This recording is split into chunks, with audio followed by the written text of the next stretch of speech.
Sometimes our Paleolithic bodies are poorly or inadequately adapted to certain modern behaviors and conditions. This phenomenon is famously termed evolutionary mismatch by Daniel Lieberman. Diseases that result from evolutionary mismatch are termed mismatch diseases. Most of these diseases develop because a common stimulus either increases or decreases beyond levels for which the body is adapted, or there is an entirely new stimulus and the body is not adapted for it at all.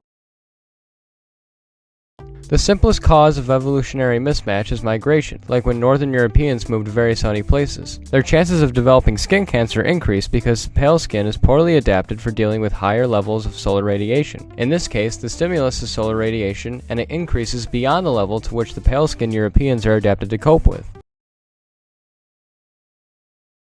Consider the miraculous work of technology and medicine. Today we have the opportunity to live well past the age at which we normally reproduce, but there is a trade-off. Living longer makes us more likely to build up damage to our heart and blood vessels and accumulate more mutations in various cell lines, leading to higher rates of heart disease and cancer as we grow older. Our bodies were not adapted to live as long as they do today. They were adapted to live long enough to pass on as many and as successful offspring as they could.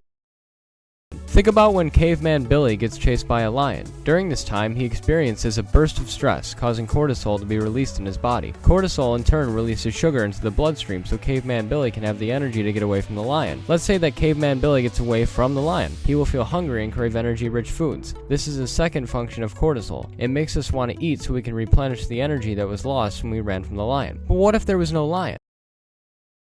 Ask yourself what causes you stress in your daily life. You may think of money, your job, or your relationships. None of these need immense amounts of energy like caveman Billy does when he runs from the lion. But even though you don't expend much energy in terms of calories on these concerns, cortisol is still released and you still feel like eating that half-gallon of ice cream while watching Netflix. Because our bodies are adapted to behave this way, too much stress stretched over a long period of time often leads to eating disorders that in turn lead to disease, depression, anxiety, and many other undesirable conditions.